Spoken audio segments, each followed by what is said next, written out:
Well, I actually grew up right here on the farm, just on Gene's family farm. Oh, was that right? Yeah.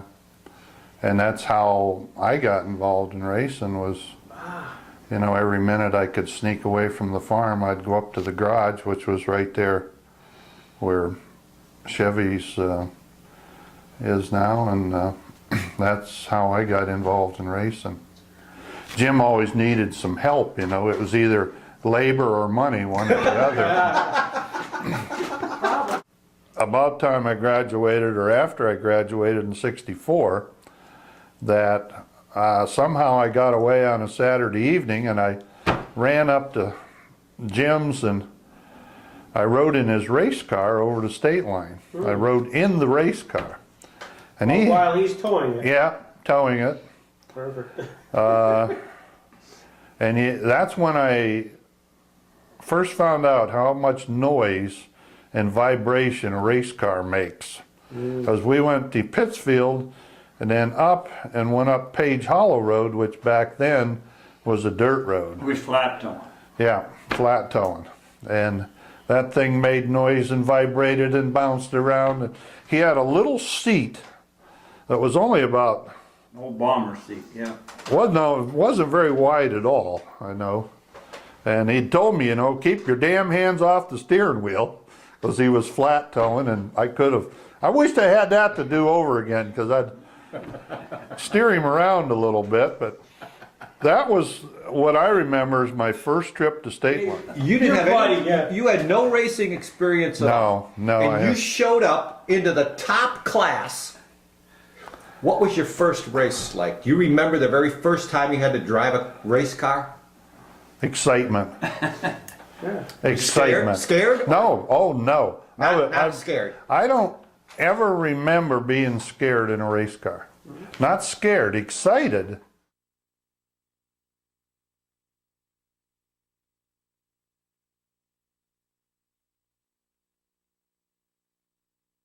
When I started racing, when you come off of that fourth turn coming down to the flag and your left foot was bouncing on the clutch so hard from the excitement, that was the excitement. And there was nothing else around, it was just you and how many ever else was out there, and you wanted to pass every one of them, or stay ahead of them, whichever it was. So, yeah, it was, oh, I was hooked. I mean, I just,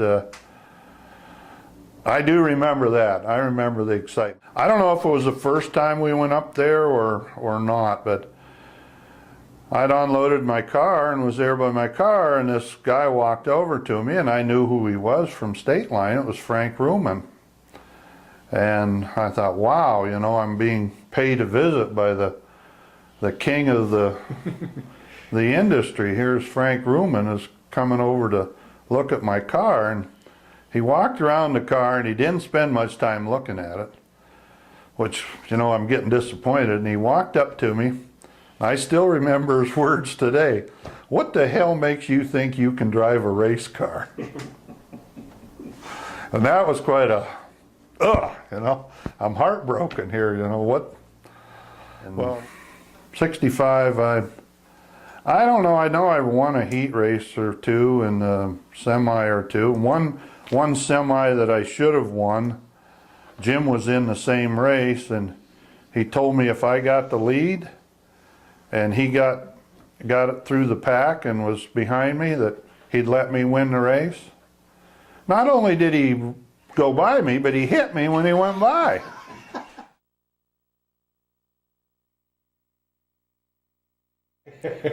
Tom Dill, him and I. You know Tom Dill story? Everybody has a favorite Tom Dill story. Well, one of my favorites, of course, now this is after 65. Doesn't matter. Doesn't matter. But we can open it up here. Tom and I were feuding quite bad. And one night in a 50-lap race, I knew that Tom was going to get me. So I thought the only way to solve this problem is to get him first. So I did, and I got him good. He ended up somewhere over by the flagpole, and he come back out on the racetrack, and he was going around the inside of the racetrack kind of slow. And I knew he was waiting for me, you know, and he was going to get me. So I thought, well, I just got to get him again. And I did. Well, after the race, Leonard come calling. And he got me and he took me and Tom down towards the pond. And this was after the race, you know, and he wanted to know what the hell was all that about. And I told Leonard that, you know, Tom was, which I think the week before he'd spun me out, and I told him that, you know, I had bumped Tom there early in the race and he'd spun out. And when I come around a few laps later, he was running around the inside slow, and I knew he was going to get me, so I thought I better get him first. And Tom says, no, he says he broke my car when he hit me the first time, and I was just trying to finish the race. But you know, Leonard really loved it. He really did. He give us hell, and you know, let's not have any more of that. And Then pat you on the back. yeah. But Tom, you couldn't do anything to him to intimidate him. I mean, he'd come right back and get you the next week and do it intensely and then laugh like hell about it.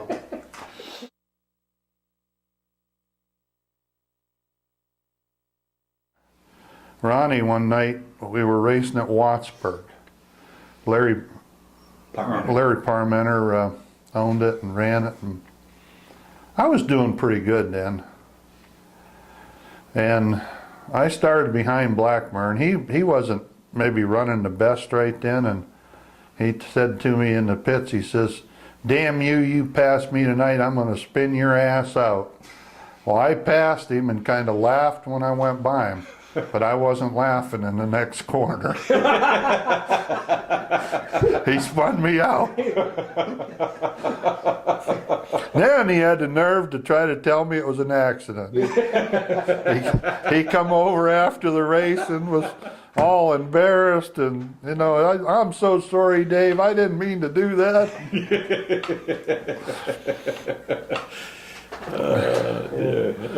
Then another story with Ronnie.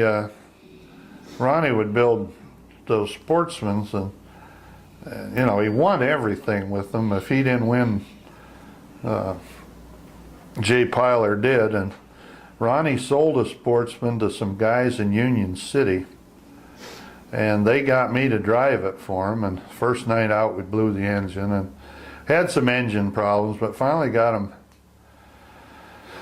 engine back in it that would work pretty good. And I started in the second row one night in the feature and jumped right out front and ran away with it. And Ronnie come over after the race, and Ronnie would always take his finger and hit you in the chest. He'd poke you pretty hard, wouldn't he, Jim?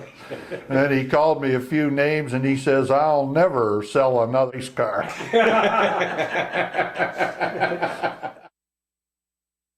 And you know, Jim told you about one night I'd won the feature, and Leonard came up and set the case of beer down, measured my tire, took the case of beer, and walked down through the pits. Well, he walked down there a ways, and maybe 100 feet, and he turned around, come back, threw the case of beer up on the trunk, turned to me and says, gotcha. Ah, that was the end of